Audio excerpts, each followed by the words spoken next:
afdalu minal ilmi. Al-adabu fawqa minal ilmi. Adab itu lebih bagus, lebih tinggi derajatnya daripada ilmu. Adab itu lebih afdal daripada ilmu. Adab itu lebih tinggi derajatnya daripada ilmu. Akulah nama beliau pada pihak ilmu yang berkah. Tidak mengaji, tapi Allah jatuhkan hidayah ke dalam hati beliau. Kelebihan Syekh Burhanuddin atau si pondok. Jauh bedanya orang. Kalau mengaji ditunjuk kaji di guru di buat kecil. Dan cie itu dia dah timbul. Ditunjuk doa satana, pada doa satana ujung doa lupa. Diingian cuma bangkana yang lainnya. Itu bedanya orang dengan beliau. Jamaah hadirin yang dimuliakan Allah, kembali kepada riwayat, kepada sejarah. Hari bagan minggu bagan bulan, setelah beliau melalui segala rintangan ujian cobaan di dalam menempuh atau liku-liku di dalam menuntut ilmu, segala ujian rintangan cobaan telah beliau lewati dengan ketabahan dan kesungguh-sungguhan hati beliau di dalam menghamparkan dirinya kepada gurunya.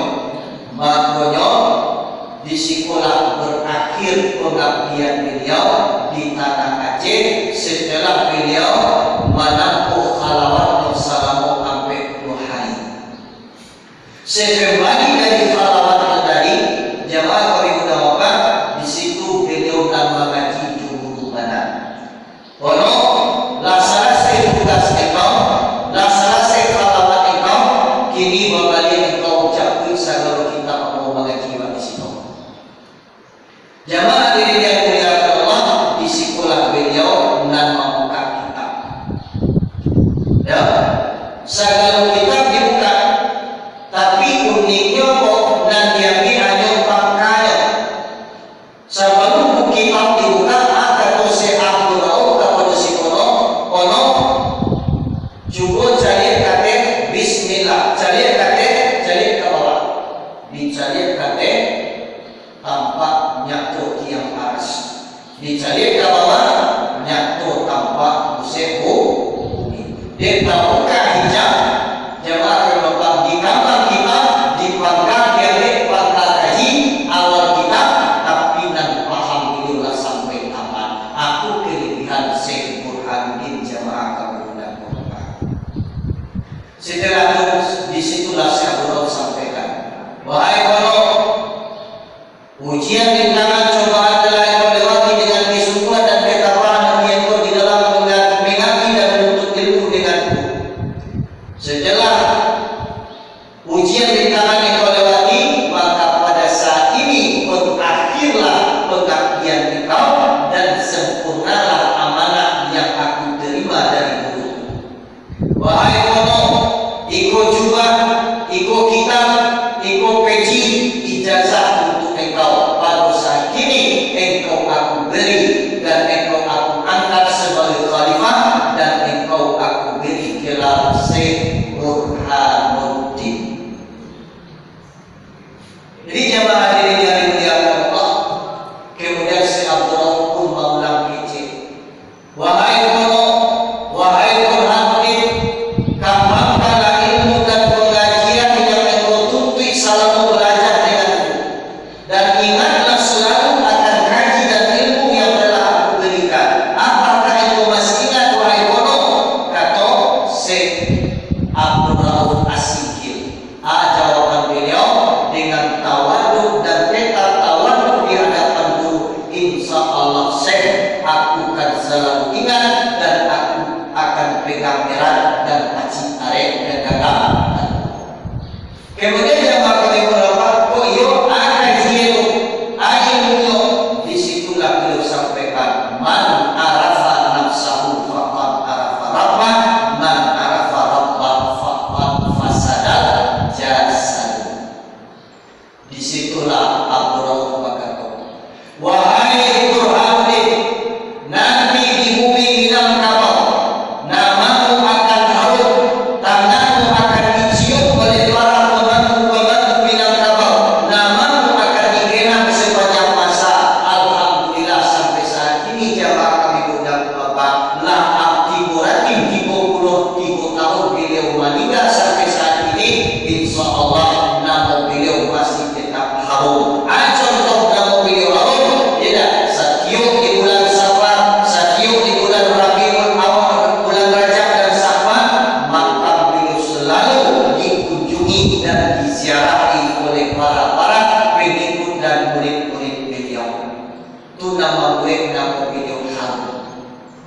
Jamaah hadirin yang dimuliakan Allah, aku menurut riwayat sejarahnya, setelah beliau diberi gelar, setelah beliau menerima amanah jubah, peci dan kitab-kitab, kemudian beliau disuruhlah untuk dakwah Islamiyah meninggalkan nagari Rencong untuk menuju ke Bukit Minangkabau. Cuma beliau berangkat dari Aceh ke Kapal, menurut sejarahnya dengan dari Aceh ke Minangkabau, cuma beliau berangkat dengan kapal balai itulah di Pandang.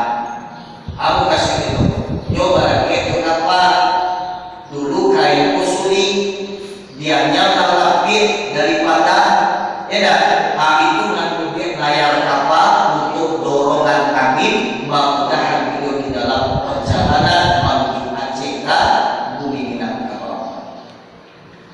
Kemudian diutuslah sahabat beliau, disuruhlah yaitu salah satu murid dari Abdul Rauf yaitu Tengku dan Basawok untuk mengawal beliau di dalam berangkat dari Aceh ke Bumi Minangkabau. Ringkas riwayat pendek sejarah. Saat datang dari komplek makam beliau, dialah apa para katapian. Hampir gimana tiga tapian dia kalau betapa Aceh masuk di satu masyarakat pulaan pada saat itu musuh dan datang penjajah dan timur. Karena apa? Sebelum beliau kembali dan kita Minangkabau diserang oleh Kesultanan Aceh. Masuk penjajahan. Di negara lokal Aceh masuk di satu masyarakat musuh dan datang, beliau hampir gimana tiga tapian di layar pandangan Jawa di tukian pandangan Aceh, di lain bentuknya orang nama nanti, ada nama peda, ada nama motoma, ada nama mobilah, dan mungkin beliau mana tiga tapian, maka beliau putuskan untuk beristirahat ke Pulau Ansobo. Jadi jamaah kami ulama setelah itu menjelang beliau sampai ke Pulau Ansobo, disuruhlah Tengku dan Basawok turun dari kapal untuk diam-diam menapi katapian barang beliau, membawa sepucuk surat agar Tengku dan Basawok menemui sahabat beliau yang bernama Idris Katib Majunelo, putra asli Ulaan di Tanjung Medan.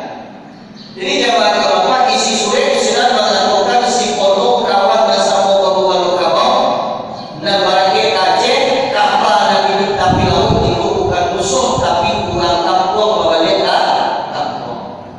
Akhirnya barangkali Tengku dan Basawok rupanya dalam diam-diam tadi ketahuan juga adonan tubuh dari kapal sudah terjadilah pertumpahan darah, meninggal Tengku dan Basawok. Sampai Ulaan sampai Basawok. Setelah Tengku dan Basawok gugur wafat di dalam perjalanan. Akhirnya dia karena meninggal tentu saja lupa kakek diusai. Basulah sore tadi ada isinya di dalam namanya si Idris orang Tanjung Medan asli.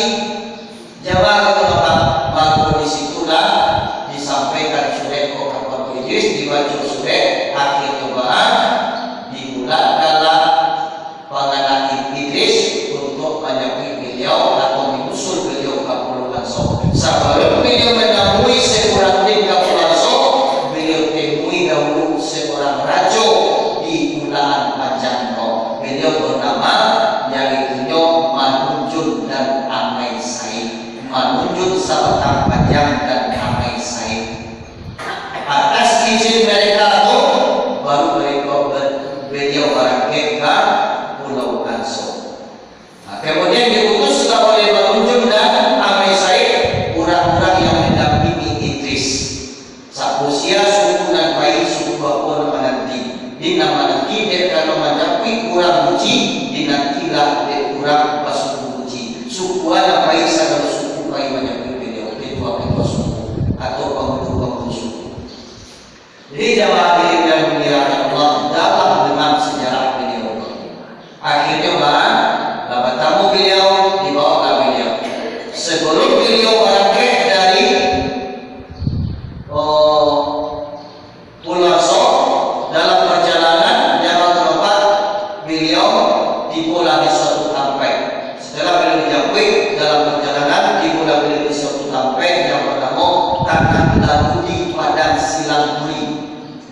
disitulah beliau bermalam semalam, dan disitulah beliau menancapkan sebuah pohon yang membawa dari Aceh yang bernama Pinago Biru.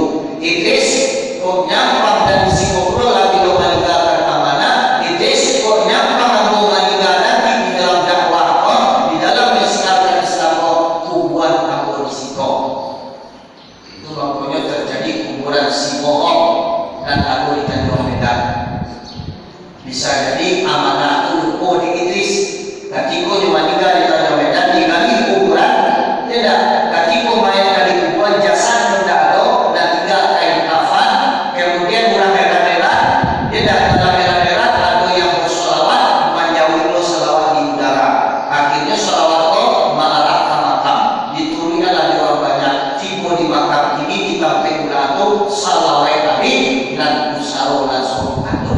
Allah alam bisawab. Kasihan membuat beliau.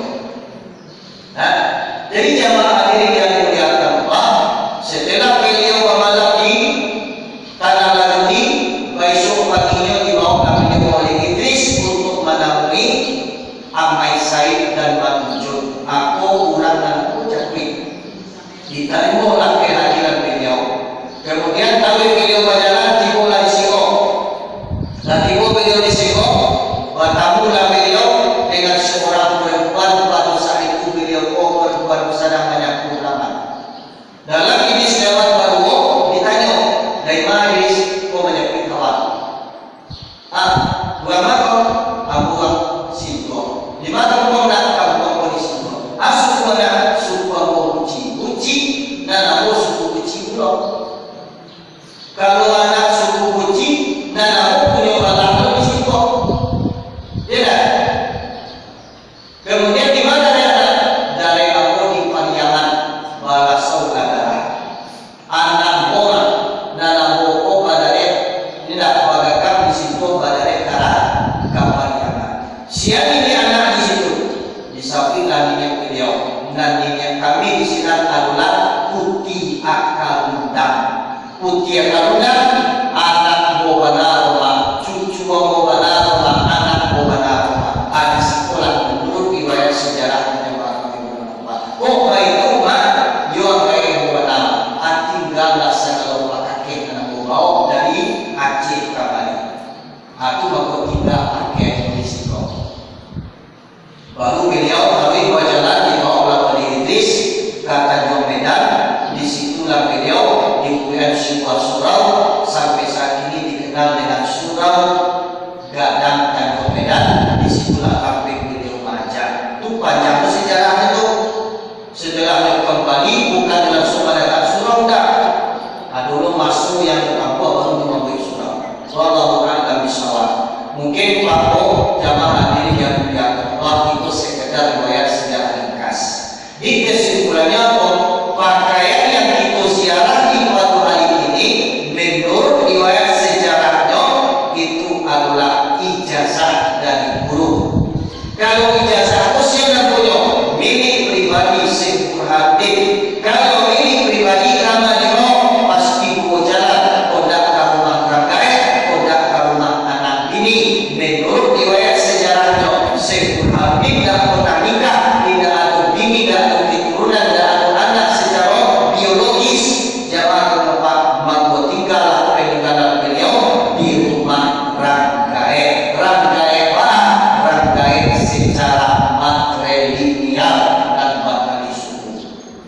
Jamaah hadirin yang dimuliakan Allah, aku surau pondok ketek dan waktuan kini kok dahulu kalanya sebuah rumah kecil. Aku balamu surau pondok rumah ketek dahulunya. Disitulah sampai beliau mana beli garis. Disitulah beliau tinggal. Sekali-kali majalah ayah itu ketika beliau kembali mengajar di jamaah kaum makan. Berarti di tahun di belakang baru diberikan sebuah surau. Nama surau pondok ketek. Wallahu a'lam bishawab. Itu sekedar riwayat sejarah ringkas tentang